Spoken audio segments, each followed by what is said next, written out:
Donald Trump se prend-il pour un empereur romain? Vous avez sûrement entendu parler de ça.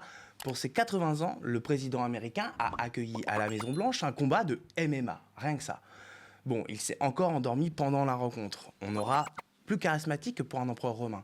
Mais tout de même, on est en droit de se demander ce que c'est que ce cirque. Alors que la guerre fait rage au Moyen-Orient à cause de lui et que son peuple est mis la tête sous l'eau par l'inflation. Le Moyen-Orient, parlons-en justement. Mercredi soir, Donald Trump signait un accord avec l'Iran particulièrement désavantageux pour lui et les États-Unis. De quoi se demander, là encore, pourquoi avoir fait tout ce tintouin. Une manière, tout de même peu adéquate, de démarrer le G7 à Paris, on va y venir aussi. Pendant ce temps, les primaires et la campagne pour les midterms continuent leur bonhomme de chemin. Et si on parlait de la gauchisation du Parti démocrate la dernière fois, il y a un mouvement politique qui est en train de grossir. C'est le Democratic Socialists of America, ou DSA. Et en fait, il se peut que ce soit bien eux, le LFI américain. Et plusieurs de leurs candidats sont plutôt bien placés pour remporter leurs primaires respectives. On verra tout ça avec Tristan et Claire. En attendant, bonsoir à toutes et à tous, installez-vous bien confortablement, il est désormais l'heure d'aller faire un tour du côté de chez Sam.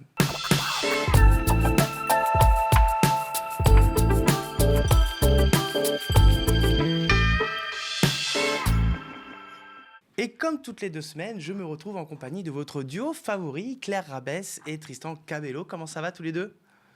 Ça va bien, il fait chaud. Ça va bien, ça va bien. Il fait chaud en effet, il fait chaud en effet.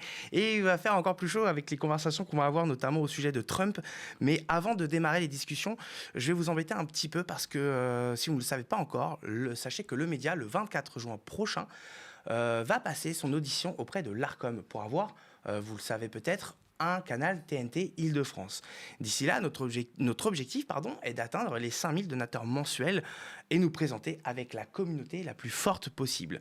Si vous souhaitez défendre une information indépendante et nous aider à préparer les grandes échéances politiques qui vont arriver, rendez-vous sur cap-sur-10k.lemediatv.fr. Voilà, pardon pour ce petit moment communication avant de commencer les discussions. Maintenant, on peut y aller.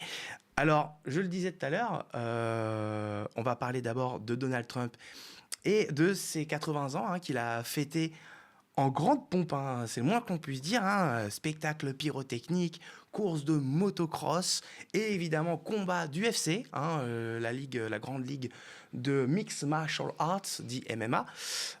Tristan, est-ce qu'il n'est pas un petit peu en train de se prendre pour un empereur romain, là, notre Donald Trump? Un empereur romain de Wish, certes, un César Auguste de Wish, mais quand même, il s'est fait son petit combat de gladiateur à la Maison-Blanche, privé. Ouais, oui, il y avait un côté, un côté un peu comique finalement dans ce combat et dans cette petite fête qui a coûté très cher.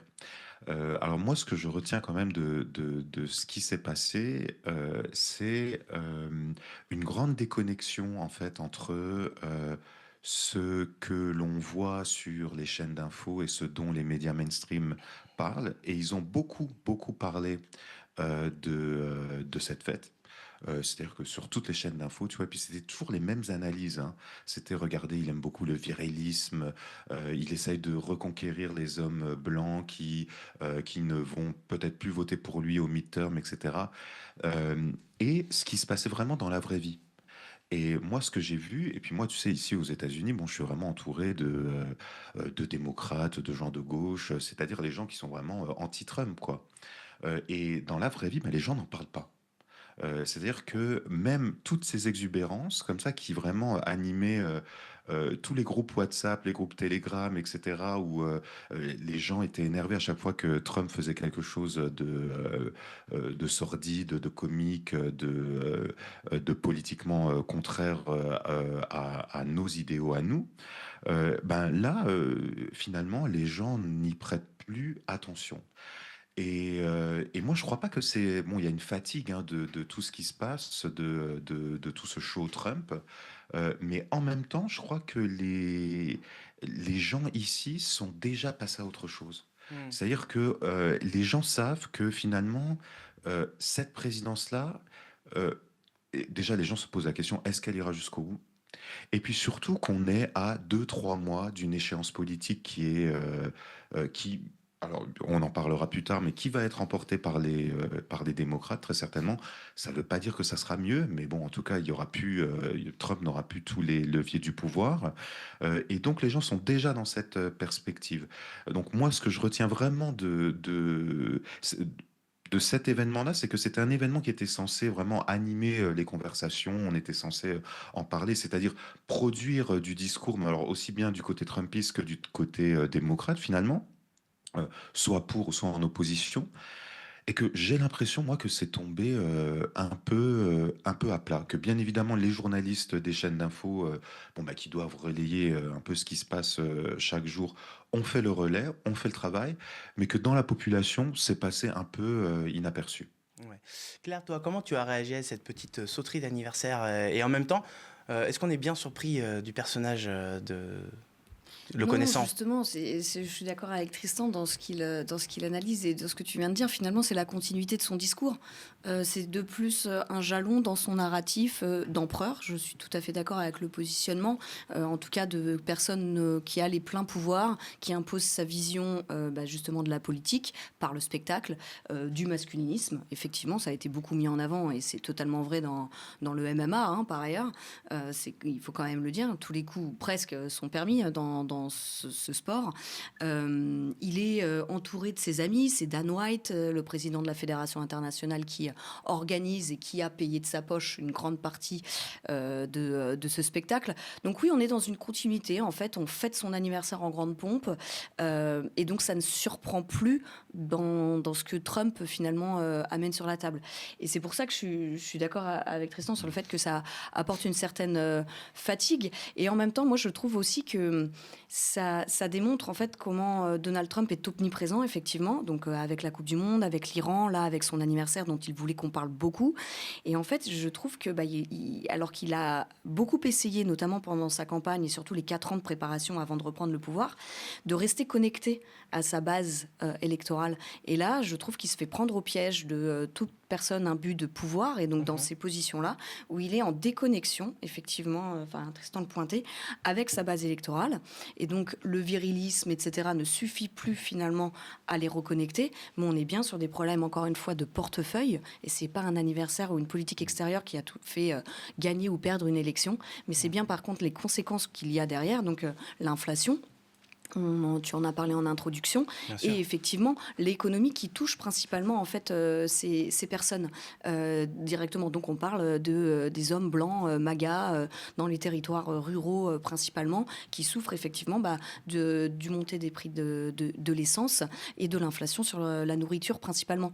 Donc en fait on a de plus en plus, je trouve, ce piège qui s'ouvre pour Donald Trump, finalement dans lequel il s'engouffre avec cette ostentation d'ailleurs d'argent et les questionnements qui sont légitimes et que posent les médias traditionnels, mais avec de plus en plus de décomplexion. Donc tant mieux, peut-être que ça passe pas le mur du son du quotidien des personnes, mais aussi c'est quand même bien de voir que les médias traditionnels se saisissent de plus en plus de la dénonciation factuelle du prix que ça a coûté pour les contribuables, parce qu'il y a quand même des agences fédérales mobilisées. Oui. Tu anticipes un peu ma question suivante, mais non, pas de souci.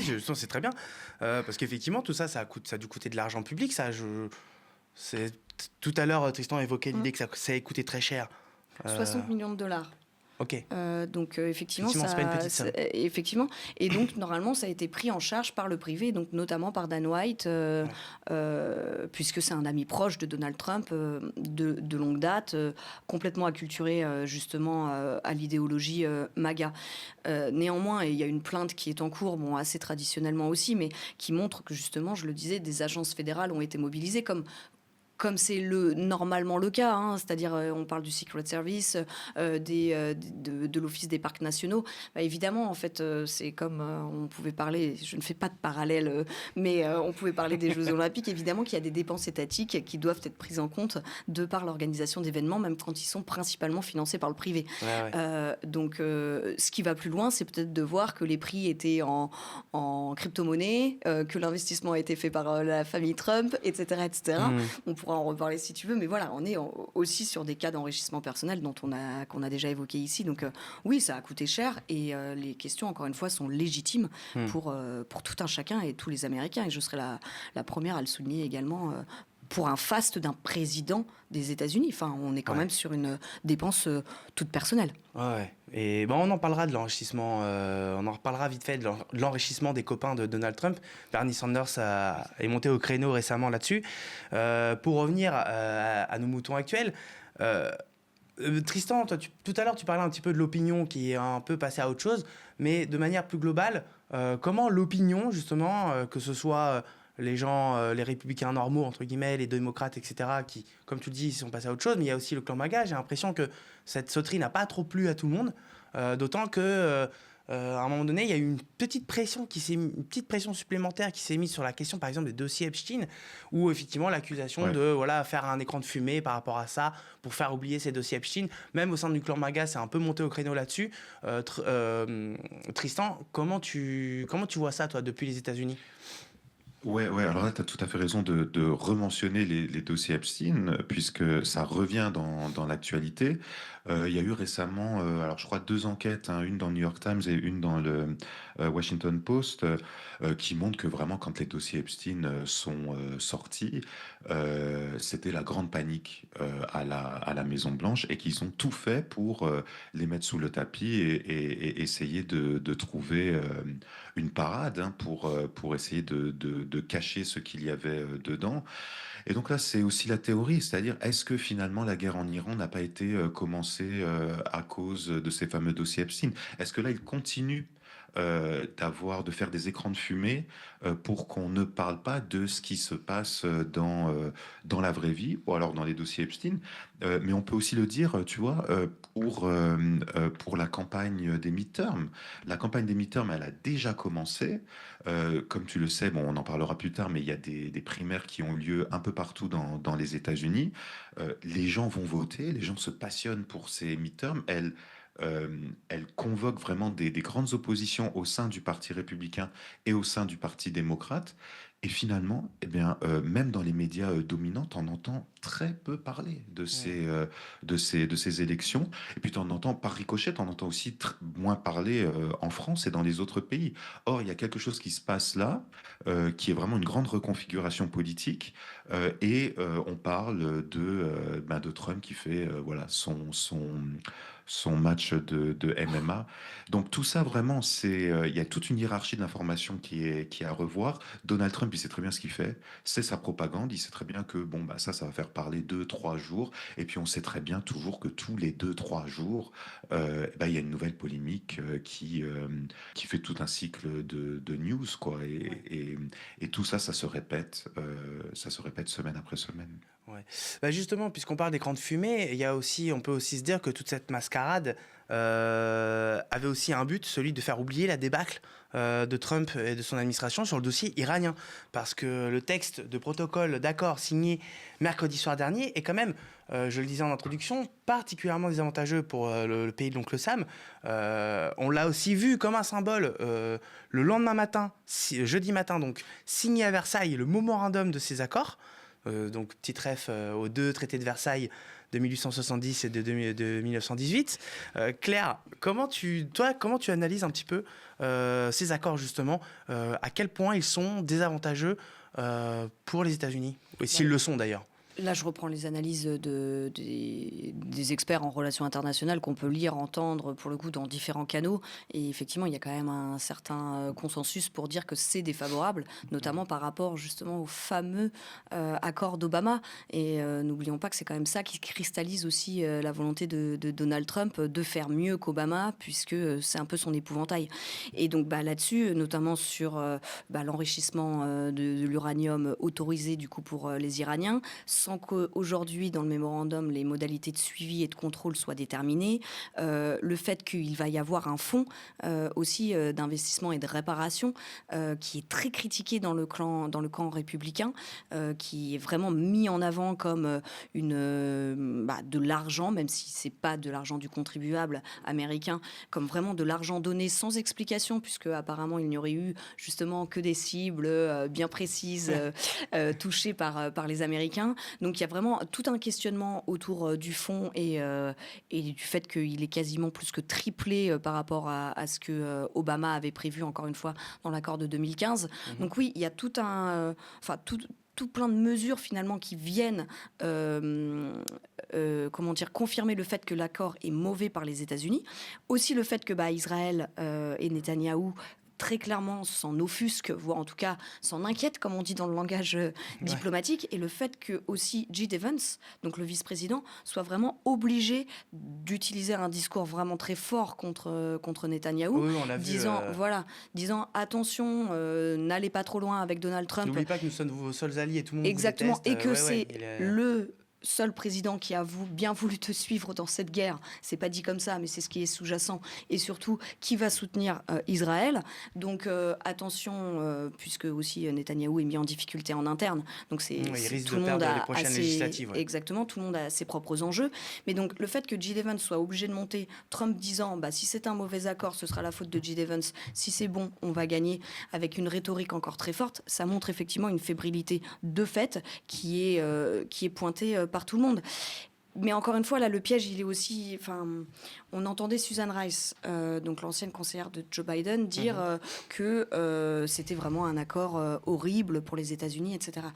Et le problème, j'ai trouvé ça intéressant de voir au sein du Parti démocrate le sujet monter, c'est qu'il y a des universitaires qui disent attention pour les démocrates à ne pas trop en fait se focaliser sur l'accord, mais bien sur le fait que la guerre à la base était non officielle parce qu'elle ne passait pas par le Congrès, parce qu'elle ne répondait pas aux conditions de déclaration de guerre, etc. etc. Ouais. Donc en fait d'enfermer aussi les démocrates dans la continuité de la guerre si on dénonçait l'accord de protocole de paix.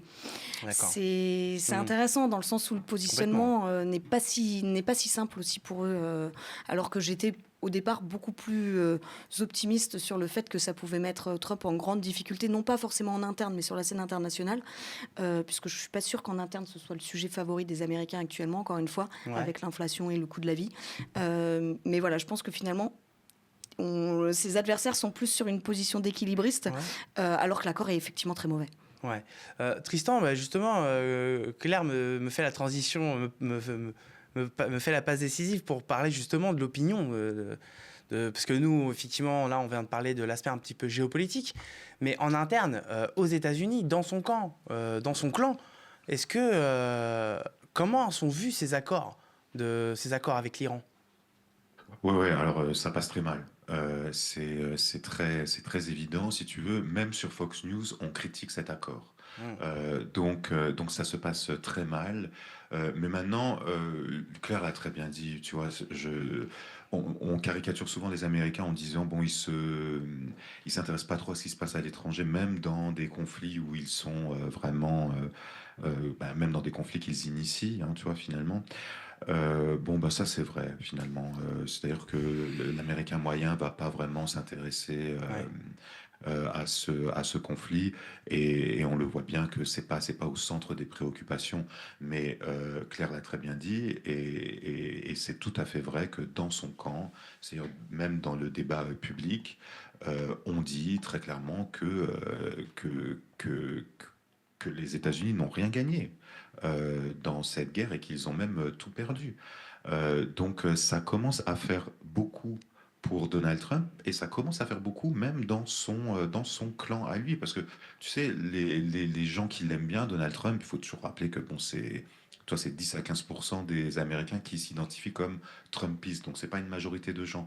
Mais bon, ils écoutent Fox News, ils écoutent différents podcasteurs, ils sont assez influencés par ce qu'ils disent, et là, tu vois qu'il y a quelque chose qui se soulève même dans ce camp-là, quoi. Et je voyais un micro-trottoir en terre trumpiste l'autre jour sur Fox, et là, les gens disent très clairement, mais moi, je crois qu'il se fout de nous, il s'est foutu de nous. Donc, il y a quand même une petite rébellion, tu vois, dans le camp MAGA. On le voit bon, de manière assez minime dans les résultats électoraux des primaires, mais en tout cas, il y a quelque chose qui se fissure et tout s'ajoute. Si tu veux, ça s'ajoute au MMA, ça s'ajoute, cette guerre s'ajoute à tous les autres problèmes et surtout, le problème central qui n'est toujours pas résolu, c'est la question du coût de la vie. Alors, c'était pas le meilleur moment pour perdre la face comme ça sur le plan géopolitique, parce que là, en ce moment, il y a le G7 qui est en train de se jouer. Alors même si l'Américain moyen s'en fiche, je pense que l'intelligentsia et l'élite politique américaine s'en fichent pas du tout de la position internationale des États-Unis. On en parlait en introduction de ces images de Donald Trump en train de signer le memorandum sur l'accord avec l'Iran. Dans une position quand même, la façon dont il est filmé, on dirait un petit peu un petit enfant qui recopie ses 10 lignes de punition à l'école. Quelle image ça va renvoyer auprès justement de l'administration américaine, du Pentagone, de tous les acteurs qui ont eu un rôle comme ça, de la diplomatie américaine, quoi, tout simplement. Non, bien sûr, il est vraiment mis en difficulté et il surjoue. C'est comme quand il est arrivé dans la salle et qu'il a dit ma chaise est plus petite, je veux pas mal apparaître sur les photos, donc il me faut changer la chaise.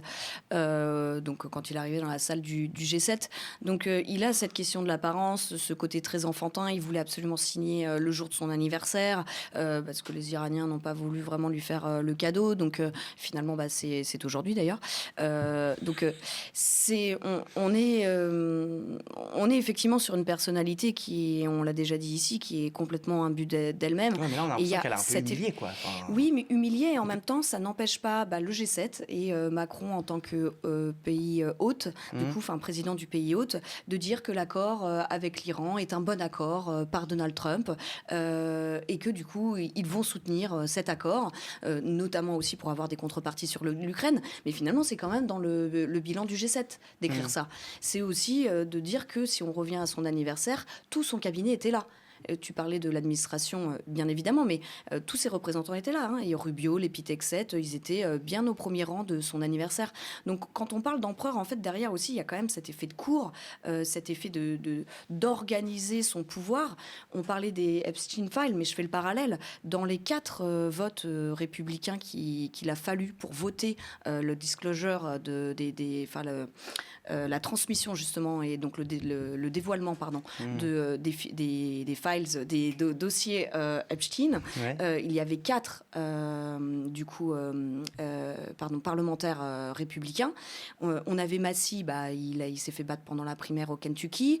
Il y avait, je ne sais plus comment il s'appelle, en Caroline du Nord qui a perdu aussi. Mace, Marjorie Taylor Greene qui a été mise de côté et qui a du coup elle-même aussi choisi de ne pas, de démissionner en début d'année. Il n'y en a qu'un en fait qui reste sur les 4. Donc, encore une fois, il fait le ménage. Donc, oui, certes, il peut être humilié. Oui, ça donne cette image-là. Et il peut être plus vulnérable. Mais finalement, il verrouille aussi beaucoup les pouvoirs. On en a beaucoup parlé et j'insiste là-dessus parce que même l'Europe, dans ce cadre du G7, du coup, a quand même dit à ce petit enfant, oui, très bien, ton accord. Maintenant, essaye de nous donner un peu la copie. On peut se dire qu'on utilise Donald Trump, bien sûr. Mais on peut aussi dire, est-ce que c'est vraiment la position de l'Union européenne de prendre une position telle que celle-ci, dans un communiqué du G7. Je pose la question sur la force de notre diplomatie qu'on sait relativement fragile au niveau de l'Union européenne également. Là, c'est très fragile et surtout très mise de côté sur à peu près tous les dossiers. Et qui suit quand même beaucoup Donald Trump, parce qu'on en a besoin, bien entendu, mais ça montre quand même que notre chemin est quand même très long vers notre indépendance diplomatique et géopolitique. Justement, parce que sur le plan national aussi, ça va pas fort. En tout cas, sa toute puissance se manifeste sur les comptes bancaires de lui-même, évidemment, on en a déjà parlé, mais de ses potes. Parce qu'il y avait ce tweet, justement, de Bernie Sanders, l'ex-candidat à la primaire démocrate pour la présidentielle, sur l'enrichissement des amis de Donald Trump, de ses copains milliardaires. Il dit, dans ce même tweet, je cite, « 7 des amis oligarques de Trump sont devenus plus riches de 210 milliards de dollars. » Pas en une semaine, pas en une décennie, non, en moins de 24 heures. De quoi parle l'ex-candidat à la primaire démocrate, Tristan ? Oui, Bernie Sanders, tu sais, il continue de faire campagne. Alors, Bernie Sanders, je crois qu'il a 84 ans. Mais je te fais un peu la transition pour ce dont on va parler peut-être après. Mais tu sais, c'est vraiment le chef de file de ce nouveau mouvement, les DSA, le Democratic Socialist of America. Et c'était le premier candidat vraiment visible que ce mouvement a mis en avant. Et tu sais, ça tournait pendant 2 ans, là, les 2 premières années de Donald Trump, ça s'appelait Fight the Oligarchy, se battre contre les oligarques. Et donc il continue, et donc ce qu'il dit est totalement vrai, et il l'a redit. Il y avait un meeting hier où il soutenait les candidats de New York. Et il répète en effet que tous ces milliardaires continuent de gagner de l'argent. Tu vois, finalement, Dan White, il a gagné de l'argent grâce à ce spectacle de MMA. Et puis, alors, tous les gens qui travaillaient autour, tu avais des chaînes d'infos, des chaînes tu sais, pay-per-view qui vendaient ce spectacle, etc. Bon, tout ça, c'est des copains de Trump. Donc, ils privatisent les institutions pour faire du fric. Et il le fait depuis le début de son mandat. Et ça, c'est un message qui, justement, marche très bien avec non seulement, tu vois, cet électorat trumpiste qui se rend compte que finalement, il a été un peu floué, peut-être par Donald Trump. Et puis, l'électorat à la gauche du Parti démocrate se dit, mais non, mais ça ne peut plus durer.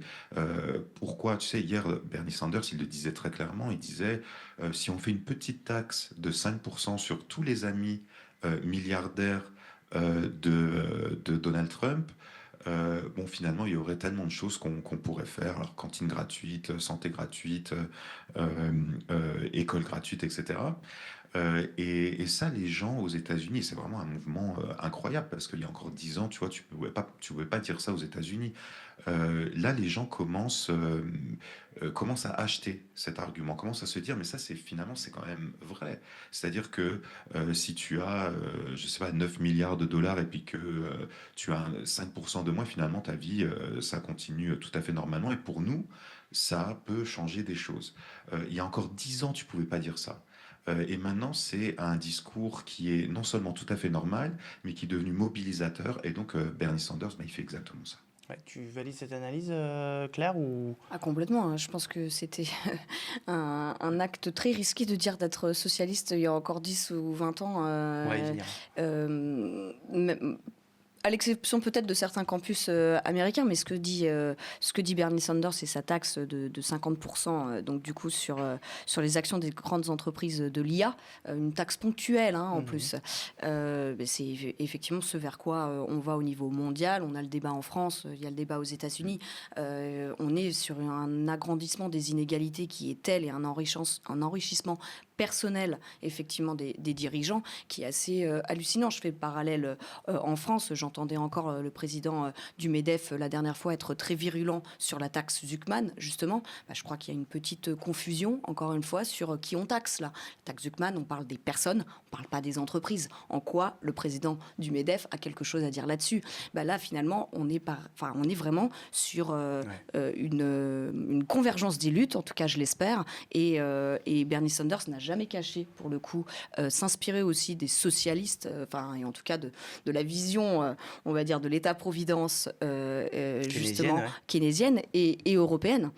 Et notamment française, mais européenne au sens large. Et ça, c'est important. Je crois que, en fait, aussi avec la nouvelle génération, pour revenir à ce que disait Tristan, et je trouve ça vraiment intéressant, c'est que c'est porté aussi beaucoup par les jeunes. On parle de Bernie Sanders, qui est effectivement cette personne un peu âgée, toujours d'une énergie assez dingue, mais un peu âgée. C'est vrai qu'il a ce charisme de petit vieux un peu qui peut exactement, pêcher. mais n'empêche que derrière lui, il a une armada justement de jeunes gens où, en fait, aux États-Unis, le socialisme, ça voulait dire l'URSS. Et là, ce n'est plus du tout le cas pour eux. Même Obama, ça voulait dire l'URSS. Oui, mais justement, là, ça veut vraiment dire derrière, justement, sécurité sociale, welfare state. Enfin, voilà, on a changé un peu de paradigme, en tout cas. C'est pas gagné, puisqu'il reste beaucoup de démocrates centristes à convaincre, largement. Ouais. Je dis pas que c'est le paradis, mais on va y venir effectivement plus précisément. Mais c'est intéressant sur ce que veut dire socialiste, quand même. Oui, effectivement. Alors là, du coup, la transition est toute faite. En fait, on est déjà dans le troisième sujet et dernier sujet de l'émission. Alors oui, effectivement, donc il y a ce mouvement, oui, qu'on appelle Democratic Socialists of America, donc DSA. D'ailleurs, même à Washington, il y a je crois, c'est une municipale où une candidate DSA est en train de monter en puissance. Donc Donald Trump pourrait avoir une socialiste ou une mélanchoniste, je rigole, comme voisine à Washington. Alors déjà, pour ceux qui... Parce que c'est vrai que nous, quand on regarde de France, nos téléspectateurs, on regarde ça, on est habitué à entendre parler du Parti démocrate, du Parti républicain. De France, des informations qu'on a de France, il n'y en a pas, quasiment pas, personne ne parle de ça, du DSA, donc il faut aller sur évidemment les médias américains. Donc du coup, Tristan, pour faire un peu de pédagogie, est-ce que tu peux expliquer à nos téléspectateurs ce qu'est le DSA, quelle est leur ligne politique, et est-ce qu'il pourrait même à terme devenir, doubler le Parti démocrate ou devenir dominant au sein du Parti démocrate? Comment ça se joue? Est-ce que tu peux nous expliquer ce que c'est que ce DSA? Ouais, le DSS, c'est une organisation politique qui a été fondée au début des années 80 par un type qui s'appelle Michael Harrington, qui se disait en fait social-démocrate. Comme disait Claire, bon, les DSA, ils s'influencent beaucoup, ils sont beaucoup influencés de la social-démocratie en fait européenne. Et son but à lui, c'était d'influencer le parti démocrate qu'il trouvait toujours trop à droite. Il disait, nous, on va influencer, on va être une force à la gauche du Parti démocrate pour tirer le Parti démocrate sur sa gauche. Et ce qu'il faut savoir, c'est que le DSS, c'est pas un parti politique, en fait, c'est une organisation politique. Donc techniquement, ils ne présentent pas de candidats, mais ils soutiennent des candidats. Alors comparé au Parti républicain et au Parti démocrate, c'est une toute petite organisation, hein. Dans les années 80, c'était genre 12 000, 13 000 adhérents partout dans les États-Unis. Bon, là maintenant, ils sont quand même à 100 000, avec Ça a une explosé. section qui est très... Ça a explosé. Ça a explosé après Bernie Sanders. Parce que Bernie Sanders, en 2016, en 2020, il faut toujours se rappeler que Bernie Sanders, c'est pas démocrate, hein. Il est indépendant, mais il est toujours du côté des démocrates quand il vote, en général. Et donc, Bernie Sanders, c'est le premier candidat qui est en fait soutenu par DSA, et c'est le premier candidat qui se dit, moi je suis un Democratic Socialist. Et bon, voilà, son mouvement est énorme, et donc tu as beaucoup de gens comme ça qui commencent à s'enregistrer, pas s'enregistrer, à se manifester dans les sections du DSA tout autour, partout dans les États-Unis. La section de New York, elle est énorme, mais tu vois, par exemple, les sections, là je viens de voir les derniers chiffres, les sections qui ont le plus grandi durant les derniers mois, c'est des sections en fait qui sont dans le Kansas, dans le Missouri. Donc tu vois, c'est vraiment un mouvement qui prend de l'ampleur. Donc voilà, ils soutiennent des candidats et ce qui est très important, c'est qu'ils mettent aussi leur machine à la disposition des candidats, et c'est là où ils sont très forts. Mm. Je vais te dire, c'est-à-dire il n'y a pas grand monde, hein, chez les DSA. Tu vois, même à New York, à New York, je crois que c'est 20 000 personnes total. Donc c'est pas beaucoup de gens, mais ils sont super organisés, ils sont très politiques, ils sont très bons sur les réseaux sociaux, ils ont toute une équipe qui est vraiment mobilisée, tu vois, dans le graphisme, dans les réseaux sociaux, dans la vidéo, et surtout ils sont très bons dans le porte-à-porte. Et eux, en fait, ce qu'ils font, c'est de la politique. Tu vois, c'est-à-dire ils font pas des campagnes pour gagner nécessairement. Quand ils ont commencé la campagne de Zoran Mamdani, bon, ben, eux, ils pensaient qu'ils allaient perdre. Ouais. Mais ils se disaient, on joue le coup d'après.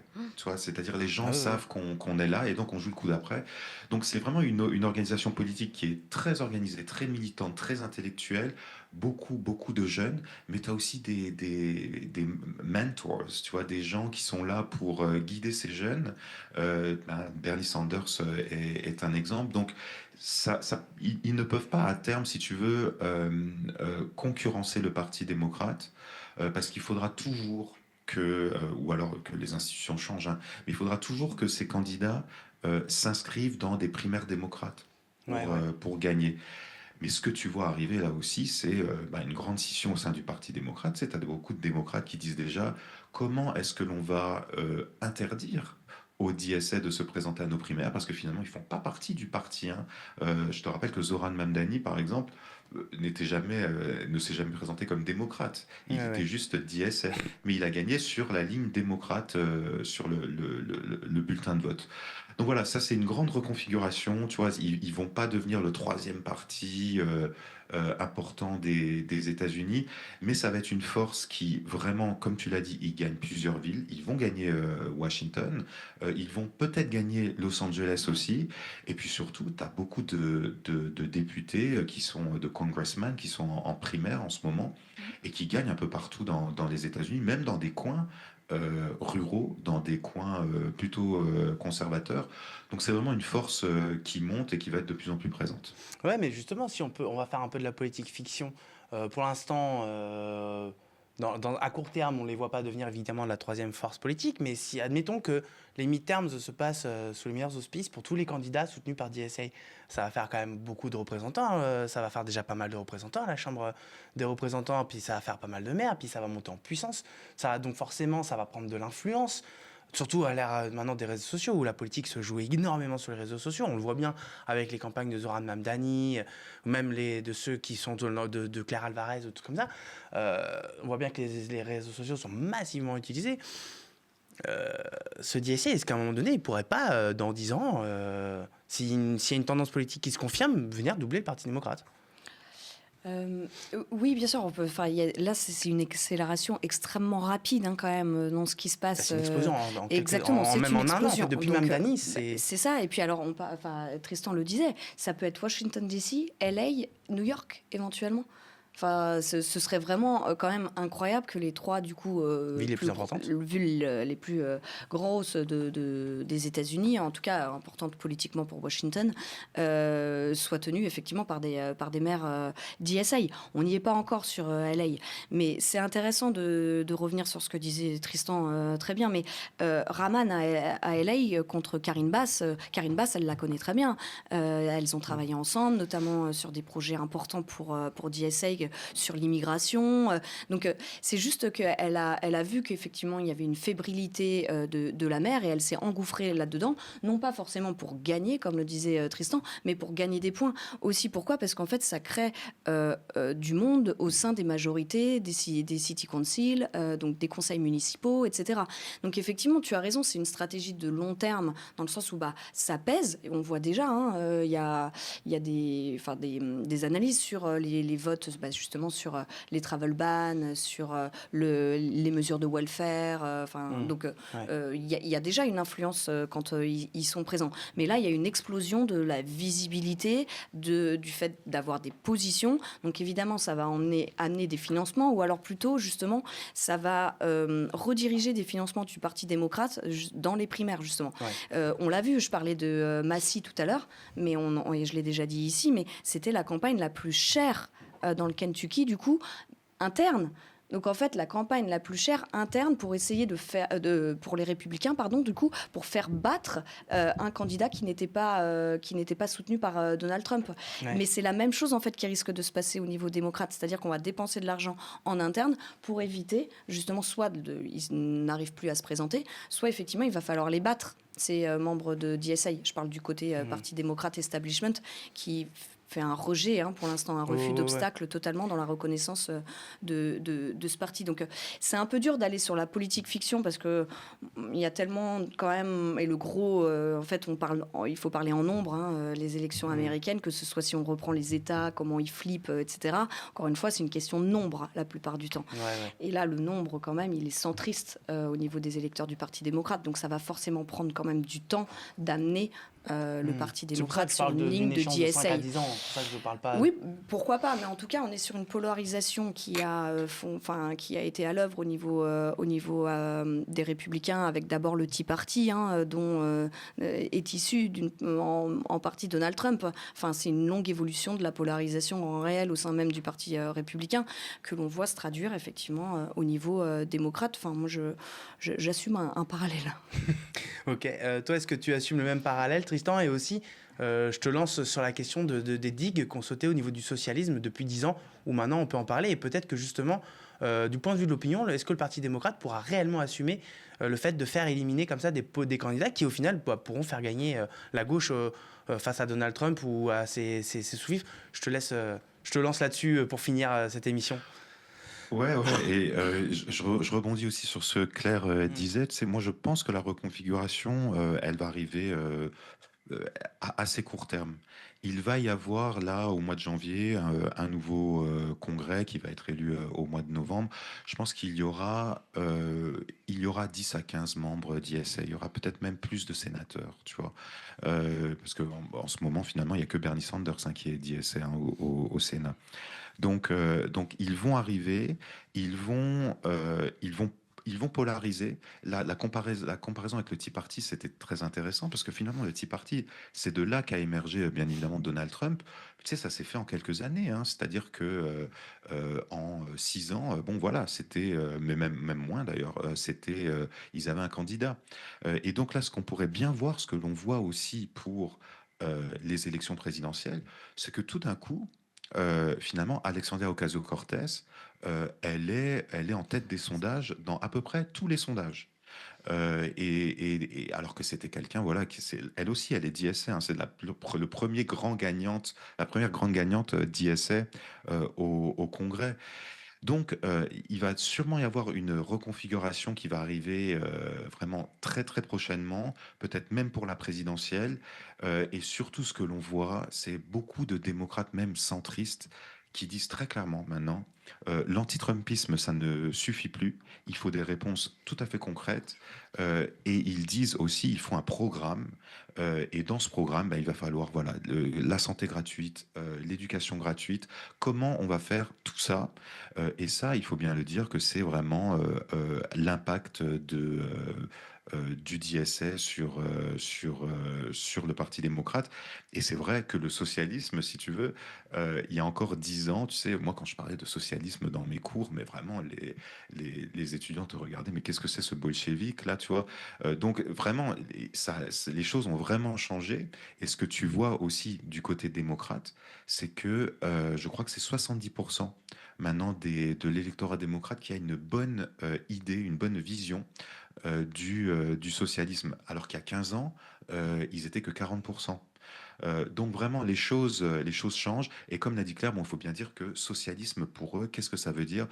Euh, Ça veut peut-être un peu dire la vie normale pour nous en France, c'est-à-dire une santé voilà, qui est gratuite, des écoles, des universités où tu peux aller gratuitement aussi, Mhm. c'est-à-dire un welfare state, c'est-à-dire une sécurité sociale, etc., qui marche bien. Donc c'est ça que ça veut dire pour eux, c'est-à-dire avoir ce que l'on a finalement dans tous les pays occidentaux, c'est-à-dire un système social qui fonctionne, bah, alors plus ou moins bien, mais un gouvernement qui aide tous ses citoyens. Claire, tu voulais réagir à quelque chose, j'ai l'impression, Oui, rebondir sur ce que pour disait finir. Tristan aussi tout à l'heure, c'est que ça se remplace beaucoup sur le terrain aussi en fait. Mm. Et c'est un peu, encore une fois, similaire à ce qui peut se passer dans nos social-démocraties, effectivement. Mais l'énergie militante en fait du Parti démocrate aujourd'hui repose beaucoup sur des jeunes générations qui sont plus affiliées, en tout cas qui sont beaucoup plus poreux aux idées de DSA. Et donc, bah, quand on va faire du porte-à-porte sur les mobilités de canvassing, etc., eh ben, on a ces jeunes-là dont les lignes idéologiques se retrouvent aussi. Et j'en parlais quand je faisais la campagne en Arizona, mais par exemple, dès qu'on allait dans la grande ville, la ligne de fracture sur la Palestine était très forte. Ouais. Et ça a empêché certaines personnes de voter pour Kamala Harris. À tort ou à raison, peu importe, mais ça les a empêchés du coup de voter pour le Parti démocrate. Donc le Parti démocrate a aussi besoin de ces militants-là, très clairement, autant en termes d'électeurs, mais aussi sur le terrain. Et Ouais. c'est là aussi où la bascule peut être plus rapide. Ok. Merci Claire et Tristan Bah, merci à pour toi. cette Merci à vous. passionnante discussion encore une fois sur la politique américaine, sur Donald Trump et ses bêtises, et sur nos jeunes pousses socialistes qui continuent de monter. Avant de rendre l'antenne, parce que vous l'aurez compris que cette émission est terminée pour ce soir, pour aujourd'hui, on a quelque chose de très important à vous dire. Je vous l'ai dit un petit peu en début d'émission, parce que le 24 juin prochain, le média passe l'audition de l'Arcom pour avoir, on l'espère, son canal TNT Île-de-France. D'ici là, notre objectif, il est clair, c'est d'atteindre 5000 donateurs mensuels supplémentaires pour arriver avec la meilleure communauté et la meilleure situation financière possible. Si on arrive sur la TNT, bien sûr. Donc, si vous souhaitez défendre une information indépendante, libre, et nous aider à préparer aussi les échéances électorales qui arrivent, parce que l'élection présidentielle, c'est aussi, il va y en avoir en France, donc c'est l'année prochaine. Et il faut que le média soit là pour pas laisser le champ libre à CNews, BFM, LCI, etc. Donc rendez-vous sur capsurdicap.lemediatv.fr. Notre survie, notre développement ne dépend que de vous. Merci encore pour votre attention et votre fidélité. Je vous souhaite une très bonne journée sur les antennes du média et je vous dis à dans 2 semaines.